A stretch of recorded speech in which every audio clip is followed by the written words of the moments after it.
Casting.fr, les castings pour figurants, chanteurs, modèles, musiciens. Casting.fr. J'ai pas vraiment de rituel, non, honnêtement.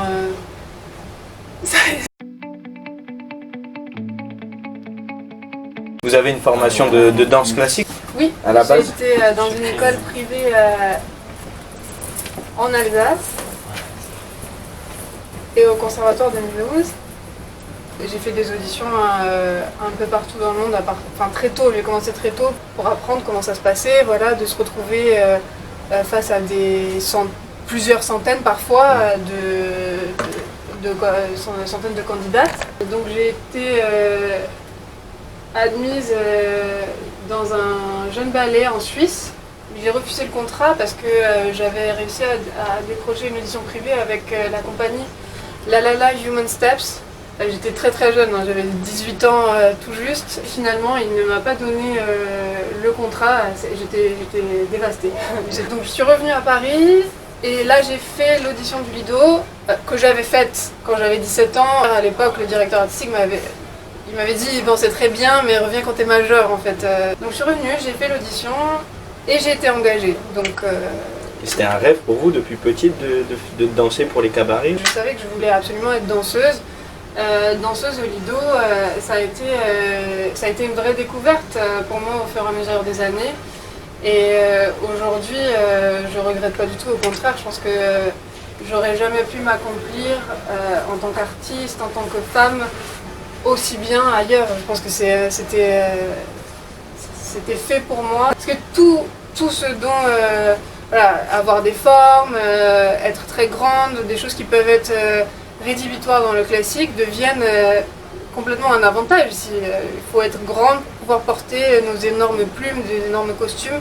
Ces costumes ils sont faits pour des grandes filles et là ça devient un atout considérable. Voilà. Ça consiste en quoi d'être meneuse de revue?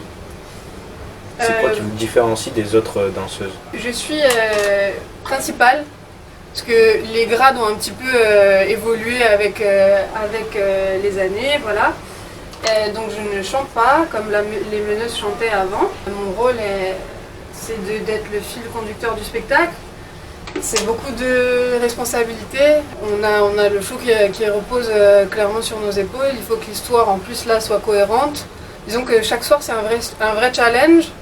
En fonction du public qui est devant moi, peu importe la nationalité, je dois arriver à leur faire passer mon histoire. Est-ce que vous pouvez nous raconter un peu comment s'est passé le casting pour le Lido? Alors donc c'était une fin de revue. On avait une audition interne pour déterminer qui de la compagnie allait rester. Il y avait une audition à Paris externe, donc pour tous ceux qui souhaitaient rentrer au Lido, et ils ont fait aussi évidemment, ils sont allés chercher dans le monde entier en fait. On avait énormément de pression. À l'issue des auditions, j'ai été maintenue et ils ont fait donc ce qu'ils ont appelé un callback principal. Donc ils avaient sélectionné dans toutes les auditions qu'ils ont faites les filles qui leur plaisaient le plus, et on a refait une audition et au terme de laquelle les rôles ont été définis. Donc, et ensuite on a commencé la création qui a duré plusieurs mois où les rôles n'étaient pas très clairs. C'était, disons, une audition un peu permanente pendant les quelques mois de création où on était filmé en permanence, où il fallait vraiment se donner à fond presque jour et nuit, quoi. C'était très très très intense ces moments-là. Ouais. On voit aussi que travailler au Lido c'est quand même quelque chose d'exceptionnel mais difficile. Vous avez combien de répétitions par semaine? Comment s'organisent vos journées? Alors déjà on a 2 shows par soir, 6 jours sur 7. Ce qu'il faut comprendre, c'est qu'on est des professionnels, donc on n'est plus à l'école. C'est pas le rôle de la maîtresse de ballet ni de la direction de nous faire nous entraîner. On a quelques répétitions dans le mois, mais on n'est pas accablé de répétitions. C'est à nous de prendre soin de notre corps et de notre forme physique, quoi. Est-ce que vous auriez des conseils à donner aux personnes qui veulent justement se lancer dans une carrière de danseur? Je dirais déjà de soigner, pour commencer, soigner son apparence. Quand on vient en audition, c'est toujours, ça fait toujours bonne impression. Venir, par exemple, au Lido, venir de manière élégante, c'est clair que ce sera bien vu, le visage dégagé, maquillé très légèrement, mais de manière à être fraîche, entre guillemets. Je prône le travail, hein. Il n'y a pas d'autre valeur que le travail pour pouvoir prétendre à entrer dans une maison comme le Lido. Il faut venir et il faut que la technique classique, contemporaine, soit au top. Il faut apprendre vite. Ce sera un challenge aussi. Les capitaines qui vont faire passer les auditions vont aller très vite.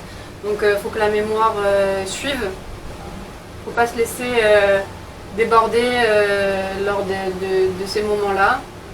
Et voilà. Je pense que c'est tout ce que je donnerais comme conseil. Je pense que c'est et après de montrer qui on est vraiment à l'intérieur de soi, essayer de montrer un peu sa personnalité aussi. En montant sur scène, c'est vrai que vous jouez devant beaucoup de monde à chaque fois. Est-ce que vous avez une astuce pour gérer votre stress ou un petit rituel que vous faites avant de monter sur scène? J'ai pas vraiment de rituel, non, honnêtement.